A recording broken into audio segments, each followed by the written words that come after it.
कायनात का जर्रा जर्रा हर चीज उसके हाथ में है। हमें सूफिया ने, बुजुर्गों ने यही सिखाया। मेरे जद्दे अमजद हजरत बाबूजी रहमतुल्लाह अलैह हर वक्त हर लम्हा अल्लाह का नाम लेते थे, मालिक का नाम लेते थे और खुद को एक आजिज बंदा, ऐसा आजिज बंदा जिसका वजन,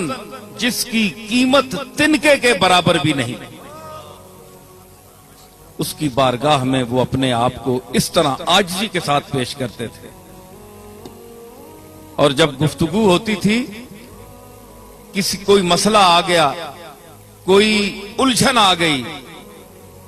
तो उस वक्त जिस मोहब्बत और भरपूर अंदाज से वो अपने मालिक का जिक्र करते थे,